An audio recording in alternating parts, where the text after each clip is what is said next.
Hello everyone, welcome back to next classes and this is Naishree. आशा करती हूँ कि आप सभी लोग अच्छे होंगे और अपनी पढ़ाई बेहतरीन तरीके से कर रहे होंगे। आज के इस वीडियो में आगामी पेट परीक्षा को ध्यान में रखते हुए यहाँ पर मैं आपको एक टॉपिक रिपोर्ट सर्वेक्षण और सूचकांक कवर कराने वाली हूँ। पेन और कॉपी साथ में लेकर बैठिएगा, बहुत ही महत्वपूर्ण वीडियो है। आज के इस वीडियो में हम बाघ स्थिति रिपोर्ट 2018 पढ़ेंगे, तेंदुआ स्थिति रिपोर्ट 2018 पढ़ेंगे, बेरोजगारी आंकड़ा जिसमें आपसे पूछा गया है कि सर्वाधिक बेरोजगारी कहाँ पर आपकी है। हाल ही में एक क्वेश्चन आया हुआ है आपका, इस वजह से ये रिपोर्ट बहुत महत्वपूर्ण है।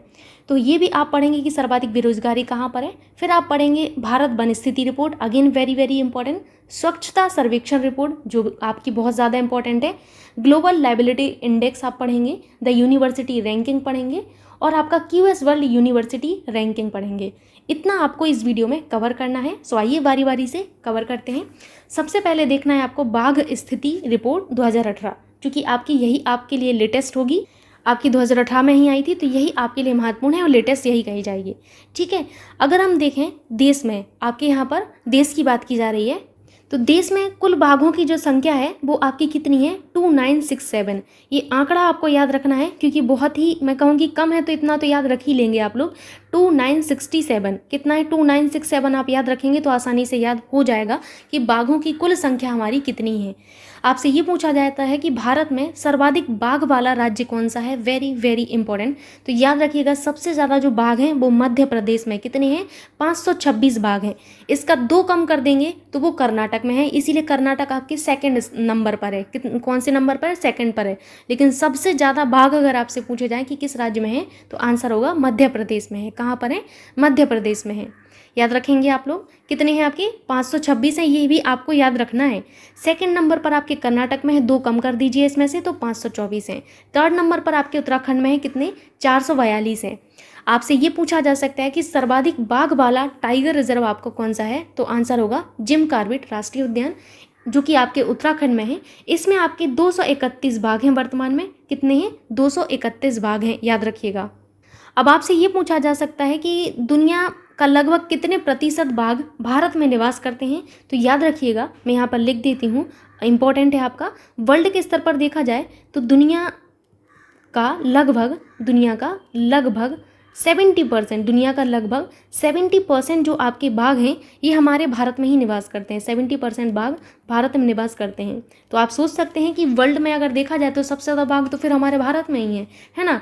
भारत में निवास करते हैं। ठीक, तो ये आपको याद रखना है, 70% आपके लिए महत्वपूर्ण है। आपसे ये पूछा जा सकता है, जैसे आपकी जो रिपोर्ट है वो 2018 में आई, इसके पहले जो रिपोर्ट आई थी वो आपकी 2014 में आई थी। कब आई थी, 2014 में आई थी। तो क्वेश्चन ये बनता है आपकी परीक्षा में कि 2014 में जो रिपोर्ट आई, फिर 2018 में आपकी रिपोर्ट आई। ठीक है, कब आई, 2018 में आपकी रिपोर्ट आई।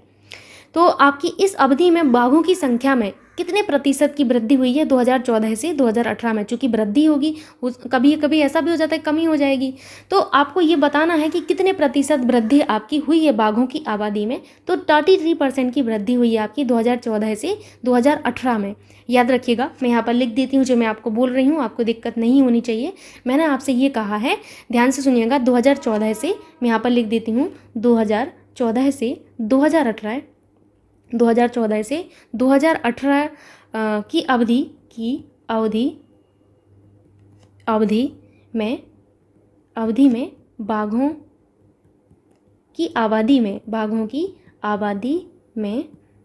की आबादी में 33% की वृद्धि हुई है। कितने की, 33% की वृद्धि हुई है। कितने प्रतिशत की वृद्धि हुई है, तो 33% की वृद्धि हुई है। याद रखिएगा, 33% की वृद्धि आपकी दर्ज की गई है। यही आपके लिए महत्वपूर्ण है। जो आपको संख्या यहाँ पर बताई जा रही हैं, ये आपको ज़रूर से याद रखना है कि आपके 70% बाघ आपके प्यारे भारत में निवास करते हैं। 33% की आपकी वृद्धि दर्ज की गई। सबसे ज़्यादा बाघ हमारे जिम कॉर्बेट में हैं, आप देखें तो। और अगर आपसे पूछा जाए कि आपके सबसे ज़्यादा बाघ वाला आपका जो है राज्य कौन सा है, तो आपका मध्य प्रदेश है। समझ गए आप लोग। अब हम तेंदुआ स्थिति रिपोर्ट पढ़ने वाले हैं। कंफ्यूज नहीं होना है आपको, ठीक है, बिल्कुल क्लियर रहना है, सटीक आपको जो है आंसर रखना है अपना। अब नेक्स्ट आपको देखना है तेंदुआ स्थिति रिपोर्ट 2018। आइए देखते हैं तेंदुआ स्थिति रिपोर्ट 2018। कई सारे बच्चों को अभी भी ये समझ में नहीं आता है कि बाघ, तेंदुआ और शेर में क्या अंतर है। तो एक बार आप इंटरनेट पर इनकी पिक्चर्स देख लेना, तो आपको सब क्लियर हो जाएगा कि बाघ, तेंदुआ और शेर में क्या अंतर होता है। ठीक है, समझ जाएंगे आप लोग। तेंदुआ स्थिति रिपोर्ट। तो तेंदुआ स्थिति रिपोर्ट में सबसे पहले तो आपको ये देखना है कि तेंदुआ जो आपकी स्थिति रिपोर्ट है ये किसके द्वारा जारी की गई। तो यहाँ पर मैं लिख देती हूँ जारीकर्ता। ठीक, जारीकर्ता कौन है? जारीकर्ता है आपकी पर्यावरण मंत्रालय। पर्यावरण मंत्रालय। देखिए, अब आपसे अगर तेंदुआ स्थिति रिपोर्ट में कुछ पूछा जाएगा तो ये आपसे पूछा जा सकता है कि सर्वाधिक तेंदुआ आपके कहाँ पर, किस राज्य में है। आपसे ये नहीं पूछा जाएगा कि भारत में कुल तेंदुए कितने हैं। लेकिन फिर भी मैं आपकी जानकारी के लिए यहाँ पर बताना चाहती हूँ, क्योंकि मैं कोई कमी नहीं करना चाहती। कल के दिन आप लोग कहें कि मैम आपने बताया ही नहीं, तो फिर भी मैं आपको यहाँ पर बता देती हूँ कि भारत में कुल तेंदुओं की जो संख्या है, भारत में कुल तेंदुओं की संख्या, कुल तेंदुओं की संख्या, कुल तेंदुओं की संख्या आपकी है 12,000। ध्यान से सुनिएगा, 12,852, 12,852 को टोटल है। और अगर आपसे पूछा जाए कि आपकी जो 2014 से 2018 की अवधि में तेंदुओं की आबादी में कितने प्रतिशत की वृद्धि हुई है, तो 60% की हुई है। मैं आपको ये समझा रही हूँ, ध्यान से सुनिएगा। मैंने आपसे ये कहा है कि जो आपकी पिछली रिपोर्ट थी वो 2014 में आई थी। कब आई थी? 2014 में आई थी। फिर आपकी जो नेक्स्ट रिपोर्ट आई वो आपकी 2018 में आई। कब आई? 2018 में आई। तो यही आपसे पूछा जा रहा है कि आपसे 2014 से 2018 की अवधि में जो आपके हैं बाघों की संख्या में, तो आपको यहाँ पर याद रखना है कि इस अवधि में तेंदुओं की आबादी में कितने प्रतिशत की वृद्धि हुई है। तो 60% की वृद्धि हुई है। कितने प्रतिशत की? 60% की वृद्धि आपकी दर्ज की गई। वृद्धि को मैं अप एरो के साथ दर्शा देती हूँ। वहीं आपको मैंने अभी बाघ में बताया था ना 33% की वृद्धि हुई थी, तो कन्फ्यूज़ नहीं होना है आपको। ठीक है, तेंदुओं में 60% कर देना अगर पूछा जाए, और बाघ में आप 33% कर देना। ठीक, अब मैं आपको बताने वाली हूँ सर्वाधिक बाघ वाले आपके जो राज्य हैं वो कौन से हैं। तो सर्वाधिक सर्वाधिक तेंदुआ वाले राज्य, सर्वाधिक तेंदुआ वाले राज्य। तो सर्वाधिक तेंदुओं में सबसे पहला फर्स्ट नंबर पर कौन है, जहाँ पर सबसे ज़्यादा तेंदुआ हैं आपकी? तो अगेन आपका मध्य प्रदेश ही है। क्या है? मध्य प्रदेश है। मध्य प्रदेश में लगभग आपकी 3,421 आपके जो हैं तेंदुआ हैं। दूसरा आपका क्या है? सेकंड नंबर पर आपका कर्नाटक ही है। क्या है? कर्नाटक है। तो देखिए यहाँ पर आपको अभी तक दो डेटा आपके सेम टू सेम है। तो यहाँ पर कितने हैं? 1,783 आपके यहाँ पर है। एंड थर्ड नंबर पर आपका चेंज हो जाता है, यहाँ पर आपका महाराष्ट्र आ जाता है। क्या आ जाता है? महाराष्ट्र आ जाता है। याद रखिएगा, महाराष्ट्र। तेंदुआ में महाराष्ट्र आएगा, जबकि बाघ में आपका उत्तराखंड आ जाता है। तो आपको कंफ्यूज नहीं होना है, ध्यान रखना है। 1,600 आपके 83 यहाँ पर हैं। और मैं अगेन आपसे कहूँगी, आपके लिए बिल्कुल भी महत्वपूर्ण नहीं है, 1% भी महत्वपूर्ण नहीं है कि किस राज्य में कितने बाघ हैं। बस मैंने आपकी जानकारी के लिए ये बताया है, ये आपके लिए नहीं याद रखना है। ठीक है, ये परीक्षा में कभी ज़िंदगी में नहीं पूछा जाएगा आपसे। ठीक, खाली आपसे ये पूछा जाएगा कि सर्वाधिक तेंदुआ वाला राज्य कौन सा है। 4 आपको जो है ऑप्शन दे देगा, पूछ लिया जाएगा। तो सर्वाधिक तेंदुआ मध्य प्रदेश में, सेकंड नंबर पर कर्नाटक में, थर्ड नंबर पर महाराष्ट्र में। याद रखेंगे आप लोग। 60% की वृद्धि आपकी दर्ज की गई। ठीक, अब हम पढ़ने वाले हैं CMIE बेरोजगारी आंकड़ा 2022। अभी लेटेस्ट में आपकी जो परीक्षा हुई थी रेलवे ग्रुप डी, वो तो मैं आपको सारे क्वेश्चन सॉल्व करवाऊंगी ही, करंट अफेयर्स के, चाहे कुछ भी हो जाए मैं सॉल्व करवाऊंगी। लेकिन उसमें आपसे ये पूछा गया है, इस वजह से मैंने सोचा कि ये रिपोर्ट पढ़ाना बहुत ज़रूरी है। तो आइए देखते हैं हम बेरोजगारी के मामले में कौन सबसे ज़्यादा आगे है। यहाँ पर आपकी हेडिंग क्या होगी? CMIE report. CMIE report, CMIE बेरोजगारी आंकड़ा। ठीक, बेरोजगारी आंकड़ा करिएगा आप लोग।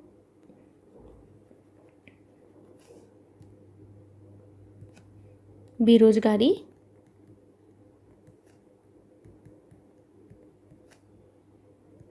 आंकड़ा ये आपके 2022 का है, तो आपको याद रखना है। ठीक, यहाँ पर CMIE का मतलब क्या है? Centre for monitoring Indian economy. क्या है? मैं यहाँ पर लिख देती हूँ ताकि आपको प्रॉब्लम ना हो। CMIE का पूरा नाम है centre, CENTRE, centre for monitoring, NITORING, centre for monitoring, INDIAN, Indian economy, ECONOMY, economy. बेरोजगारी को इंग्लिश में क्या कहते हैं तो मैं यहाँ पर लिख देती हूँ, बेरोजगारी को इंग्लिश में कहा जाता है आपका अनएम्प्लॉयमेंट। क्या कहा जाता है? Unemployment, UNEMPLOYMENT, unemployment. ठीक, यानी कि हम क्या पढ़ रहे हैं? CMIE अनएम्प्लॉयमेंट रिपोर्ट पढ़ रहे हैं। ठीक, तो आपके CMIE जो आपके हैं आंकड़े हैं जो इन्होंने दर्शाए हैं, इनके अनुसार मार्च 2022 में भारत में कुल बेरोजगारी का जो दर है 7.6% हो गई है। कितनी हो गई है? 7.6% हो गई है। और पहले फरवरी 2022 में ये जो दर थी 8.10 थी। तो अब आपका क्या है? ये आपकी बेरोजगारी की दर जो है घट गई है। ठीक, लेकिन आपसे परीक्षा में ये नहीं पूछा जाएगा, आपसे ये पूछा जाता है, जो आपसे पूछा जाता है वही आपको याद रखना है। अननेसेसरली आपको जो है इधर उधर नहीं करना है। सर्वाधिक बेरोजगारी वाला आपसे राज्य पूछा जाएगा, तो यहाँ पर मैं बता देती हूँ, सर्वाधिक, ये आपसे पूछा गया है अभी लेटेस्ट परीक्षा जो हुई है, सर्वाधिक बेरोजगारी वाला राज्य। तो सर्वाधिक बेरोजगारी वाले राज्य में सबसे पहला जो आपका स्थान आता है वो किसका आता है? हरियाणा का आता है। किसका? हरियाणा का आता है। ठीक, लगभग 26.7%। आपसे परसेंटेज नहीं पूछा जाएगा, आपकी जानकारी के लिए यहाँ पर बताया जा रहा है। सेकंड नंबर पर आपको याद रखना है, राजस्थान में सबसे ज़्यादा बेरोजगारी है। कहाँ पर है सेकंड नंबर में? राजस्थान में लगभग 25% अनएम्प्लॉयमेंट यहाँ का रेट है। उसके बाद आपका थर्ड नंबर पर क्या आता है? थर्ड नंबर पर आपका आता है जम्मू कश्मीर। क्या आता है? जम्मू और कश्मीर आता है आपका थर्ड नंबर पर, तो आपको याद रखना है जम्मू कश्मीर। ठीक है, शुरुआत के 3 ही आपसे पूछे जाते हैं, शुरुआत के 3 आपके लिए महत्वपूर्ण है। चूँकि यहाँ पर भी 25% ही है, तो आप ये कह सकते हैं कि ये दोनों आपके सेम रैंक पर हैं, है ना। सेकंड नंबर पर आपके 2 राज्य आप कह सकते हैं, याद रखिएगा। तो आप थर्ड नंबर पर नहीं कह पाएंगे, यही कहेंगे कि सेकंड नंबर पर ये दोनों ही हैं। ठीक, अब आपका जो थर्ड नंबर पर होगा वो कौन होगा? बिहार होगा। मैंने सेकंड नंबर पर 2 इसलिए रखा है क्योंकि यहाँ पर बराबर है, आपका 25-25% है। थर्ड नंबर पर आपका बिहार है। ठीक, एंड फोर्थ नंबर पर आपका कौन है? फोर्थ नंबर पर आपका त्रिपुरा है। कौन है? त्रिपुरा है, याद रखिएगा। ठीक, शुरुआत के 3 आपके लिए महत्वपूर्ण है। सबसे ज़्यादा बेरोजगारी हरियाणा में है, उसके बाद आपके राजस्थान और जम्मू कश्मीर में है, और उसके बाद आपके बिहार में है। ठीक, अब परीक्षा में जो प्रश्न बनेगा वो आपसे ये बन सकता है कि आपका सबसे कम बेरोजगारी आपकी कहाँ पर दर्ज की गई है। ये बहुत महत्वपूर्ण है, आपसे पूछा जा सकता है। तो छत्तीसगढ़ में सबसे कम जो है आपका दर्ज की गई है, याद रखिएगा। मैं यहाँ पर लिख देती हूँ, नोट बनाकर लिख देती हूँ, आप लोग नोट करके लिख लीजिएगा यहाँ पर। छत्तीसगढ़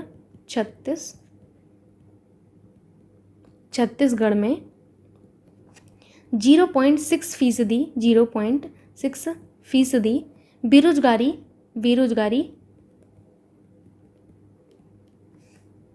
दर दर्ज की गई है। बेरोजगारी दर दर्ज की गई है। कितनी दर्ज की गई है? 0.6 आपकी दर्ज की गई है, जो कि अब तक की सबसे कम है। सबसे कम है, याद रखेंगे आप लोग, महत्वपूर्ण है आपके लिए। ठीक, देखिए सब कुछ सिंपल है, बस आपको क्या करना है, आपको सटीक पढ़ना है, आपको इधर उधर नहीं भागना है, तो सब चीज़ें आपकी क्लियर रहेंगी। अब हम पढ़ने वाले हैं स्वच्छता सर्वेक्षण 2021। तो ये आपका 6 स्वच्छता सर्वेक्षण था, तो मैं यहाँ पर लिख देती हूँ 6 स्वच्छता। आपको इसी तरीके से हेडिंग डालनी है अपनी कॉपी में, सर्वेक्षण 2021। आइए देखते हैं ये क्या कहता है। इससे आपके कई तरीके के क्वेश्चंस बनते हैं, इसीलिए आपका ये ज़रूरी था। सबसे पहले आपको इसमें ये देखना होता है नोडल मंत्रालय आपका कौन है। तो आवास और शहरी मामले मंत्रालय इनके नोडल मंत्रालय हैं, तो लिख लीजिएगा नोडल मंत्रालय। नोडल मंत्रालय में आपका क्या आएगा? आवास और शहरी मामले मंत्रालय। याद रखेंगे आप लोग। अब आपसे ये पूछा जाता है कि सबसे स्वच्छ शहर आपका जो है किसे घोषित किया गया है। तो आप सभी को पता होगा, करंट में मैंने आपको बताया है, सबसे स्वच्छ शहर में आपका सबसे पहला जो स्थान है वो 5वीं बार लगातार 5वें वर्ष आपका जो है इंदौर को दिया गया है। ये मध्य प्रदेश में है। तो सबसे स्वच्छ शहर सबसे स्वच्छ शहर। आप लोगों में से अगर कोई इंदौर से होगा तो उसे पता होगा कि वहाँ पर कितना ज़्यादा जो है क्लीन जो है चीज़ें हैं। तो आप याद रखिएगा, फर्स्ट नंबर पर आपका क्या है, इंदौर है। इंदौर कहाँ पर है, ये मध्य प्रदेश में है, फर्स्ट नंबर पर। एंड सेकंड नंबर पर आपका क्या है, सेकंड नंबर पर आपका सूरत है, सूरत। एंड थर्ड नंबर पर आपका क्या है, थर्ड नंबर पर है आपका विजयवाड़ा, विजयवाड़ा, ठीक, विजयवाड़ा। विजयवाड़ा कहाँ पर है, तो ये आपकी आंध्र प्रदेश में है, याद रखिएगा, आंध्र प्रदेश में। और सूरत कहाँ है, तो सूरत आपका गुजरात में है, ठीक है। तो मैं गुजरात लिख देती हूँ, गुजरात इस तरीके से लिख देती हूँ, समझ जाइएगा आप लोग। एक तो आपसे ऐसा क्वेश्चन बनता है कि सबसे स्वच्छ शहर में आपको पूछा जाएगा, और एक तरीके का ये भी क्वेश्चन आपसे बनता है कि सबसे स्वच्छ गंगा शहर, यानी कि जो गंगा नदी के किनारे जो बसे हुए आपके शहर हैं, इनमें से सबसे स्वच्छ कौन सा है, तो वो है आपका वाराणसी। कौन है, वाराणसी है, याद रखिएगा, सबसे स्वच्छ गंगा शहर, सबसे स्वच्छ गंगा शहर। तो सबसे स्वच्छ गंगा जो शहर है वो आपका वाराणसी है। वाराणसी कहाँ पर है, तो ये आपके उत्तर प्रदेश में है। कहाँ पर है, उत्तर प्रदेश में। एक तरीके का और भी आपसे यहाँ से क्वेश्चन पूछा जाता है, आपसे पूछा जाएगा कि सबसे स्वच्छ छावनी कौन सी है, तो लिखिए आप लोग, सबसे स्वच्छ छावनी, सबसे स्वच्छ छावनी। सबसे जो स्वच्छ छावनी है वो है आपकी अहमदाबाद छावनी। कौन सी है, अहमदाबाद छावनी है, अहमदाबाद छावनी। तो ये आपकी फर्स्ट नंबर पर है अहमदाबाद छावनी। एंड सेकंड नंबर पर भी आपको याद रखना है कौन सी है, मेरठ छावनी है, मेरठ छावनी। ये दो छावनी आपको याद रखनी है। सबसे पहली नंबर पर है अहमदाबाद छावनी, और सेकंड नंबर पर आपका कौन है, मेरठ छावनी है, ठीक। अब मैं यहाँ पर आपको बताने वाली हूँ प्रेरक दौर जो आपका सम्मान है, ये प्राप्त करता कौन है, आपसे पूछा जा सकता है। तो याद रखिएगा, प्रेरक दौर, प्रेरक दौर, प्रेरक दौर सम्मान, प्रेरक दौर सम्मान दिव्य प्राप्तकर्ता, दिव्य प्राप्तकर्ता। आपको 4 ऑप्शन दे दिए जाएंगे, पूछा जा सकता है कि स्वच्छता सर्वेक्षण 2021 के अनुसार प्रेरक दौर सम्मान प्राप्तकर्ता में कौन आपका शामिल नहीं है। तो याद रखिएगा, इंदौर आपका जो है शामिल है, इंदौर आपका शामिल है, सूरत शामिल है, नवी मुंबई शामिल है, नवी मुंबई, नवी मुंबई के बाद याद रखिएगा न्यू दिल्ली शामिल है आपका, और आपका तिरुपति शामिल है। क्या है, न्यू दिल्ली शामिल है, न्यू दिल्ली नगर परिषद, न्यू दिल्ली नगर परिषद शामिल है, और आपका क्या शामिल है, तिरुपति शामिल है, ठीक। तो इतनी चीज़ें आपको याद रखनी है। और कुछ और आपको याद रखना है, यहाँ पर आपसे ये पूछा जाता है कि स्वच्छता सर्वेक्षण 2021 के अनुसार कितने शहरों को 5 स्टार रेटिंग कचरा मुक्त शहर घोषित किया गया है। तो 9 शहरों को 5 स्टार रेटिंग कचरा मुक्त शहर घोषित किया गया है। कितने शहरों को, 9 शहरों को आपका जो है 5 स्टार रेटिंग कचरा मुक्त शहर आपका घोषित किया गया है। तो यहाँ पर मैं नोट के तौर पर लिख देती हूँ, रिपोर्ट के अनुसार जो आपका ये सर्वेक्षण था, तो लिखिएगा इस सर्वेक्षण के अनुसार, इस सर्वेक्षण के अनुसार 9 शहरों को, कितने शहरों को, 9 शहरों को 5 star rating, 5 star rating, rating लिखा हुआ है, रेटिंग, ठीक, 5 स्टार रेटिंग कचरा मुक्त, कचरा मुक्त शहर घोषित किया गया है, शहर घोषित किया गया है, किया गया है। याद रखेंगे आप लोग, ठीक। आपसे ये भी पूछा जा सकता है मतलब एक और क्वेश्चन कि आपके कितने शहरों को 3 स्टार के रूप में प्रमाणित किया गया है। तो आपको खाली नंबर याद रखना है कितने शहरों को। तो मैं यहाँ पर नोट 2 डाल के लिख देती हूँ क्योंकि मेरे पास जगह नहीं है। आप लोग थोड़ा सा साफ साफ लिखिएगा, ठीक। मेरे पास तो जगह नहीं है, इसलिए मैं इस तरीके से लिख रही हूँ कि ताकि एक ही स्लाइड में सारी चीज़ें आपकी आ जाएँ। तो यहाँ पर याद रखना है कि आपके 143 शहर जो हैं इनको 3 स्टार रेटिंग दी गई। कितने शहरों को, 143 शहरों को 3 स्टार जो रेटिंग दी गई है, 3 स्टार के रूप में, स्टार के रूप में क्या किया गया है, प्रमाणित किया गया है, प्रमाणित किया गया है, किया गया है। समझ गए आप लोग, इतना आपको याद रखना है, ठीक। अब हम पढ़ने वाले हैं भारत वन रिपोर्ट 2021, जो कि बहुत ही ज़्यादा महत्वपूर्ण है। प्रश्न यहाँ से अवसर बनता है आपकी परीक्षाओं में। सो आइए जानते हैं, ये आपकी 17वीं भारत वन रिपोर्ट थी। आपको पहले तो ये याद रखना है कि 17वीं थी, 17वीं भारत वन रिपोर्ट, भारत वन रिपोर्ट। इनके जितने भी फैक्ट हैं जहन में आपको बिठा लेने हैं, काफ़ी ज़्यादा महत्वपूर्ण है आपकी परीक्षा के लिए, भूलना नहीं है आपको, ठीक है। रिपोर्ट कौन सी है? ये 2021 की रिपोर्ट है, ठीक। देखिए, सबसे पहला जो क्वेश्चन आपसे बनता है वो आपका ये बनता है कि जारीकर्ता कौन है इस रिपोर्ट की, किसने आपका ये जो है रिलीज़ की है। तो ये जो रिपोर्ट है आपकी, रिलीज़ करता कौन है? भारतीय वन सर्वेक्षण है। भारतीय वन सर्वेक्षण आपके जो है जारी करता है रिपोर्ट के, भारतीय वन सर्वेक्षण। छोटी छोटी सी चीज़ें हैं जो आपको पता होना चाहिए, बिल्कुल माइनर सी हैं, पर यही परीक्षा में आपसे पूछ ली जाती हैं। जारीकर्ता में याद रखिएगा आप लोग, भारतीय वन सर्वेक्षण जो है जारी करता है। जो आपकी रिपोर्ट है इसमें वनों की 3 श्रेणियां जो हैं आपकी बताई गई हैं। पहला आपका अत्यधिक सघन वन, दूसरा आपका मध्यम सघन वन और तीसरा आपका जो है खुले वन बताए गए हैं, ठीक। तो आपको यही याद रखना है कि इसमें आपके वन जो है कितने तरीके के बताए गए, 3 श्रेणियों में आपके वनों को बांटा गया है। तो याद रखिएगा, वनों की 3 श्रेणियाँ, ये खाली आपकी जानकारी के लिए बताया जा रहा है, ठीक है, कि कितनी श्रेणियाँ, ये पूछा नहीं जाएगा आपसे। बस ये पूछा जा सकता है जारीकर्ता कौन है, लेकिन आपको ये भी जानना चाहिए कि वनों की 3 श्रेणियाँ कौन सी हैं सर्वेक्षण के अनुसार, ठीक है। वनों की 3 श्रेणियाँ का सर्वेक्षण किया गया। ये 3 जो श्रेणियाँ हैं इनका सर्वेक्षण किया जाता है, आपका किया गया। पहली श्रेणी आपकी कौन सी है? तो पहली श्रेणी आपको याद रखना है अत्यधिक सघन वन।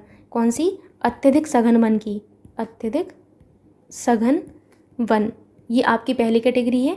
दूसरा आपकी कौन सी कैटेगरी आती है? मध्यम सघन वन आती है। क्या आती है? मध्यम सघन वन की कैटेगरी आती है। एंड थर्ड आपकी जो आती है कैटेगरी, वो आपकी आती है खुले वन की कैटेगरी। कौन सी आती है? खुले वन की कैटेगरी आती है, ठीक। अब आपसे ये पूछा जाएगा कि देश के कुल क्षेत्र पर कितने वन और वृक्ष से भरा हुआ है, ये आपसे पूछा जा सकता है, काफ़ी ज़्यादा महत्वपूर्ण है। तो 24.62% आपका वन और वृक्ष से भरा हुआ है, आपको यहाँ पर याद रखना है देश। नेक्स्ट पॉइंट आपका यही होगा, ठीक। देश के कुल क्षेत्र, देश के कुल क्षेत्र का कितने प्रतिशत? 24.62। सोते टाइम भी आपको ये याद होना चाहिए कि 24.62, पॉइंट का भी याद होना चाहिए। परीक्षा में ऐसे घुमा के दिया जाता है 24.51, 24.42, 24.62, 24.61, तो आपको पता होना चाहिए यहाँ पर 62 है, ठीक है। तो याद रखिएगा 24.62 वन और वृक्ष से भरा है। अब हम बात करेंगे भारत के वन क्षेत्र के बारे में, ठीक। ये वन और वृक्ष दोनों की बात की जा रही थी, अब हम बात करने वाले हैं सिर्फ वन क्षेत्र के बारे में। तो भारत का वन क्षेत्र कितने वर्ग किलोमीटर में है? आपको मोटा मोटा आंकड़ा जरूर याद रखना पड़ेगा कि भारत का वन क्षेत्र कितने आपके वर्ग किलोमीटर में आपका है। तो याद रखिएगा 7,13,789, ठीक है, 89 याद रखिएगा। इतने वर्ग किलोमीटर में आपका जो है वन क्षेत्र है। अब आपको इसको प्रतिशत में देखना होता है कि ये कितने प्रतिशत है आपका, तो इतने मीटर है। यह देश के भौगोलिक क्षेत्रफल का, भौगोलिक आपसे यही पूछा जाता है कि वन क्षेत्र आपके कुल भौगोलिक क्षेत्रफल का कितने प्रतिशत है। भौगोलिक क्षेत्र का 21.71% है। कितने प्रतिशत है? 21.71% है। वन क्षेत्र 21.71% है। कितने प्रतिशत है? 21.71%। अगर हम जो पिछली रिपोर्ट थी उसके अनुसार देखें, 2019 में जो रिपोर्ट आई थी उसमें आपका जो ये आंकड़ा था ये 21.67% था। अगर आप याद रख पाएँ तो अच्छी बात है, अदरवाइज़ कोई प्रॉब्लम नहीं है। 2019 में आपका ये आंकड़ा इतना था, ठीक। अब मैं आपसे पूछूं कि वन क्षेत्रफल में सर्वाधिक वृद्धि वाले राज्य बताइए, तो यही अब हमें आगे पढ़ना है। आपसे ये पूछे जा सकते हैं, यही आपसे पूछा ही जाता है परीक्षा में। वन क्षेत्रफल में सर्वाधिक वृद्धि वाले राज्य, ठीक। आपसे पूछा जाएगा कि सर्वाधिक क्षेत्रफल में जो वृद्धि हुई है उनमें कौन सा राज्य आपका पहले स्थान पर है। तो सबसे ज़्यादा जो वृद्धि हुई है आपका वो आंध्र प्रदेश में हुई है। कहाँ पर हुई है?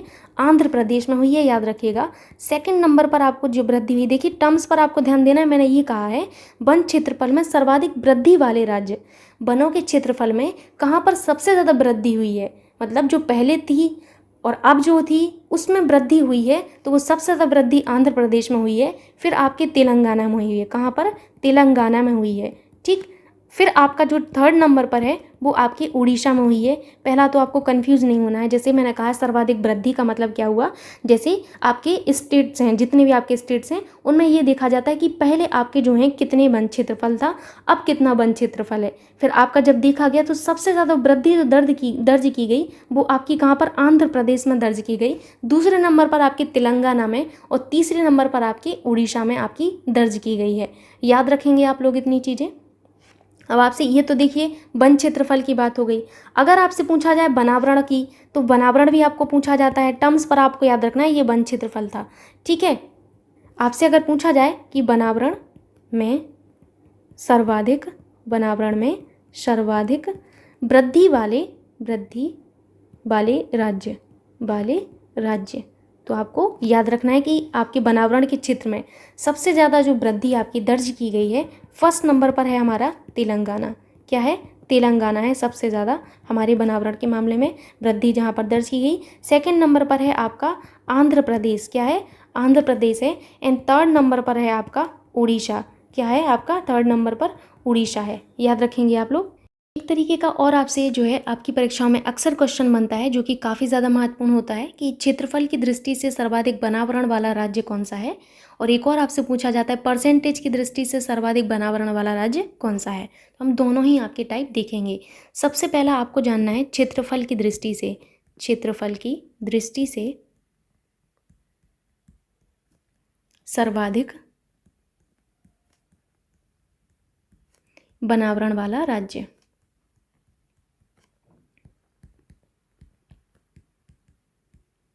तो सबसे ज़्यादा अगर हम देखें कि सर्वाधिक जो आपका क्षेत्रफल वनावरण का किस राज्य में है, तो आपका सबसे पहला आपको याद रखना है मध्य प्रदेश में है। कहाँ पर है? मध्य प्रदेश में है। उसके बाद आपको याद रखना है मध्य प्रदेश के बाद अरुणाचल प्रदेश। क्या याद रखना है आपको? अरुणाचल प्रदेश। देखिए ये ऐसा क्वेश्चन है ना जो परीक्षा में अक्सर बनता है, तो आपको बिल्कुल याद रखना है। फर्स्ट नंबर पर हमारा मध्य प्रदेश है, दूसरा पर हमारा अरुणाचल प्रदेश है, फिर आपका छत्तीसगढ़ थर्ड नंबर पर है, छत्तीसगढ़। एंड फोर्थ नंबर पर आपका उड़ीसा है, और आपका लास्ट में आपको 5वें नंबर पर याद रखना है महाराष्ट्र। आप शुरुआत के 3 याद रख लीजिएगा, बस इतना ही आपके लिए महत्वपूर्ण है। फर्स्ट है मध्य प्रदेश, सेकंड पर है आपका अरुणाचल प्रदेश एंड थर्ड पर है आपका छत्तीसगढ़। अब आपसे परसेंटेज के दृष्टिकोण से भी पूछा जाता है, तो मैं परसेंटेज के दृष्टिकोण से भी बता देती हूँ कि सर्वाधिक परसेंटेज आपका किस राज्य में है। तो सर्वाधिक वनावरण वाले शीर्ष 5 राज्य। ठीक। लेकिन यहाँ पर मैं परसेंटेज की बात करेंगे, कहाँ पर सर्वाधिक आपका परसेंटेज है। तो सर्वाधिक जो आपका परसेंटेज है वो मिजोरम में है। ठीक है। सर्वाधिक परसेंटेज कहाँ पर है? मिजोरम में है। याद रखिएगा मिजोरम में है। कितना है? 84 पॉइंट आपका 53। तो आपको ये याद नहीं रखना है कितने परसेंटेज पर है, खाली इतना याद रखना है मिजोरम में सबसे ज़्यादा है परसेंटेज के हिसाब से। फिर उसके बाद आपका अरुणाचल प्रदेश है, सेकंड नंबर पर आपका अरुणाचल प्रदेश है, और थर्ड नंबर पर आपका क्या है? थर्ड नंबर पर आपका है मेघालय। सो मेघालय को आपको थर्ड नंबर पर याद रखना है। एंड फोर्थ नंबर पर आपको याद रखना है Manipur. Meghalaya, Manipur and last one आपको याद रखना है 5वां नागालैंड। तो ये आपको 5 जो है राज्य याद रखने होते हैं जो कि आपसे पूछे जाते हैं। आपसे एक प्रश्न और पूछा जाता है जो कि जो है इस तरीके से कि मैंग्रोव वन में कितने आपके जो है वृद्धि हुई है। तो याद रखिएगा कि मैंग्रोव वनों में आपके 17 वर्ग किलोमीटर की वृद्धि दर्ज की गई है। वृद्धि मतलब जो आपकी पिछली रिपोर्ट थी, फिर इस रिपोर्ट में, पिछली रिपोर्ट में मैंग्रोव आपके कितने थे, इस रिपोर्ट में मैंग्रोव वन कितने हैं, तो जो कितने की आपकी वृद्धि हुई है उसी की मैं बात कर रही हूँ। तो याद रखिएगा मैंग्रोव आपके जो हैं मैंग्रोव वन में कितने आपके वर्ग किलोमीटर की वृद्धि हुई है? 17 वर्ग किलोमीटर की, 17 वर्ग किलोमीटर की आपकी जो है वृद्धि दर्ज हुई है, याद रखेंगे आप लोग। अब आपको एक चीज़ याद रखना है कि हमारी जो राष्ट्रीय वन नीति है 1988 की, चूँकि ये आपकी जो है लागू जो आपकी रिपोर्ट हुई थी, जो प्रकाशन हुआ था इसका 1987 से हो रहा है, तो हम बात करने वाले हैं राष्ट्रीय वन नीति 1988 के बारे में। ये काफ़ी महत्वपूर्ण है और इससे आपका प्रश्न बन सकता है। तो याद रखिएगा कि राष्ट्रीय वन नीति 1988 के अनुसार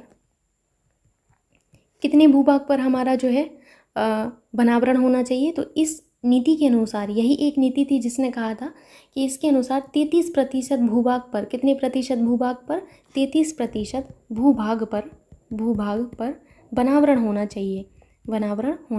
अब मैं आपको यही बताने वाली हूँ कि आपका जो है कैसा क्वेश्चन बनता है। इतनी छोटी सी आपकी जो है स्टेटमेंट है, इससे आपसे ये पूछा जाता है कि किस राष्ट्रीय वन नीति के अनुसार आपके 33% भूभाग पर वन आवरण होना चाहिए। तो याद रखिएगा राष्ट्रीय वन नीति 1988 के अनुसार। कभी कभी ये पूछ लिया जाता है राष्ट्रीय वन नीति 1988 के अनुसार कितने प्रतिशत भूभाग पर वनावरण होना चाहिए, तो 33%। दोनों ही तरीके से आपको पता होना चाहिए। अब अगर मैं बात करूं कि ऐसे आपके कितने राज्य और केंद्र शासित प्रदेश हैं दोनों मिला के जिन्होंने ये वाला टारगेट पूरा किया है, तो मात्र 17 राज्य आपके ऐसे हैं। याद रखिएगा 17 राज्यों और केंद्र शासित प्रदेश ऐसे हैं जिन्होंने प्रदेशों में ही आपके जो है 33% भूभाग पर आपका क्या है, 33% भूभाग पर आपका क्या है, आप याद रखिएगा वनावरण है। तो ये भी आपसे पूछा जा सकता है कि कितने आपके राज्य केंद्र शासित प्रदेशों में ये आपकी जो राष्ट्रीय वन नीति 1988 है वो फॉलो हो पाई है। तो अभी तक तो आपके 17 राज्यों में हो पाई है, मात्र 17 राज्यों में हो पाई है खाली, ठीक। उसमें आपके केंद्र शासित प्रदेश भी हैं, तो याद रखिएगा वनावरण है। अब आप समझ गए। तो ये रहा आपका सारा का सारा आपकी जो रिपोर्ट है वन नीति के बारे में, भारतीय वन रिपोर्ट, इसके बारे में। इससे ज़्यादा आपसे प्रश्न कभी बनता नहीं है, ओके। अब हम बात करने वाले हैं ग्लोबल लायबिलिटी इंडेक्स 2022 के बारे में। आइए जानते हैं ग्लोबल लायबिलिटी इंडेक्स के बारे में। ग्लोबल लायबिलिटी इंडेक्स 2022 ग्लोबल, मैं यहाँ पर एक बार इंग्लिश में लिख देती हूँ, ग्लोबल लायबिलिटी LITY इंडेक्स। ज़्यादा चीज़ें आपको नहीं जाननी, जितना महत्वपूर्ण है जो आपसे परीक्षा में पूछा जाएगा खाली उतनी ही चीज़ें जानिए, ठीक है। अननेसेसरली चीज़ों के चक्कर में पढ़ने से कोई मतलब नहीं है। सबसे पहला तो आपको ये रखना है कि ये जो आपका इंडेक्स है ये आपका किसके द्वारा जारी किया जाता है। तो आपको पहले तो यही याद रखना है कि जारीकर्ता कौन है, मतलब किसके द्वारा रिलीज़ किया जाता है। जारीकर्ता का मतलब क्या हुआ, जो आपके रिलीज़ करते हैं। तो आपके EIU, ये जो EIU है ये आपके रिलीज़ करते हैं। EIU का मतलब क्या है, इकोनॉमिक इंटेलिजेंस यूनिट। इकोनॉमिक लिख लीजिएगा अगर आपको पता ना हो,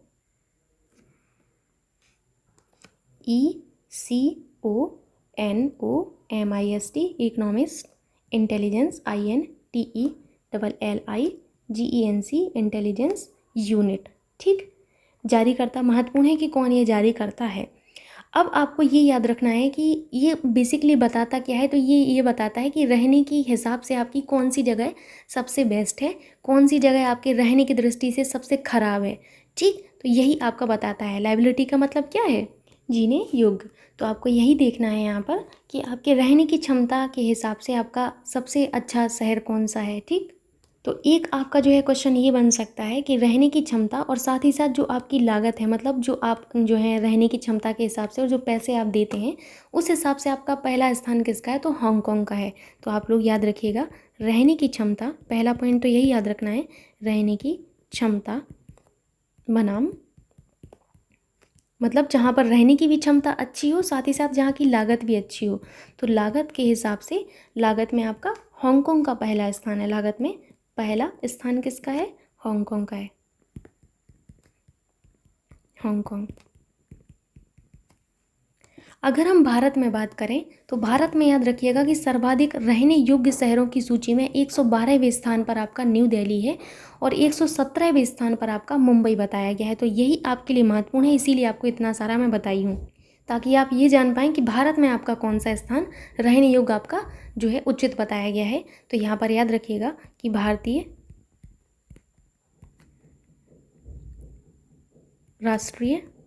राजधानी नई दिल्ली, न्यू दिल्ली, सर्वाधिक रहने योग्य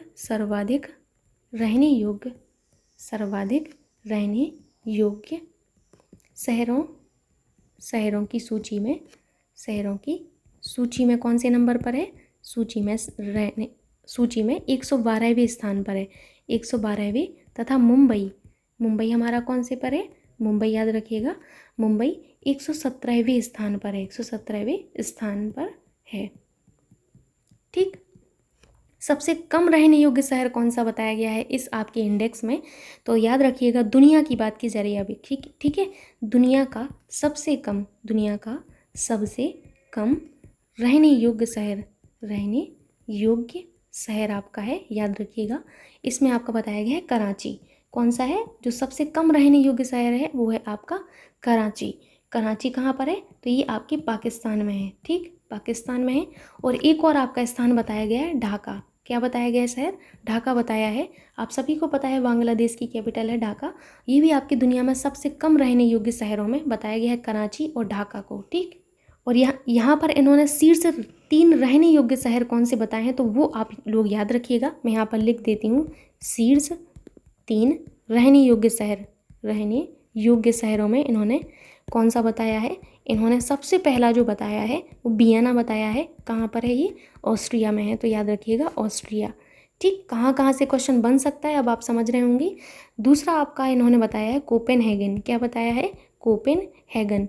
ये कहाँ पर है? तो ये आपके डेनमार्क में है। कहाँ पर है? डेनमार्क में है। और थर्ड वन आपको याद रखना है ज्यूरिख। कौन सा? ज्यूरिख, जो कि आपके स्विट्जरलैंड में है। तो इतना तरीके का क्वेश्चन बन सकता है आपसे, इनफ है आपके लिए। अब हम बात करने वाले हैं द वर्ल्ड यूनिवर्सिटी रैंकिंग के बारे में। तो थोड़ा सा इसके बारे में भी जान लेते हैं कि अगर एग्ज़ाम में आता है तो एटलीस्ट हम बता पाएँ। The world university ranking.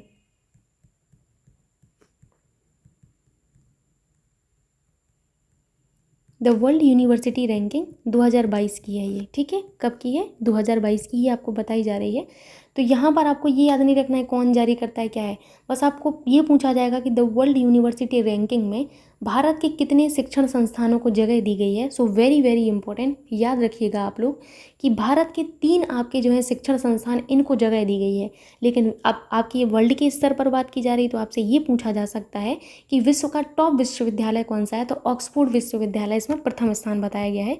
याद रखिएगा, प्रथम स्थान किसका है? द वर्ल्ड यूनिवर्सिटी रैंकिंग में प्रथम स्थान पर है आपका ऑक्सफोर्ड विश्वविद्यालय। ऑक्सफोर्ड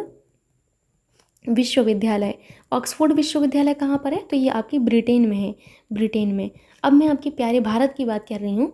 भारत में जो है इस रैंकिंग में आपके 3 शिक्षण संस्थानों को आपका स्थान दिया गया है। वेरी वेरी इंपॉर्टेंट, कितने आपके नंबर याद रखिएगा। तो 3 भारत के 3 शिक्षण संस्थानों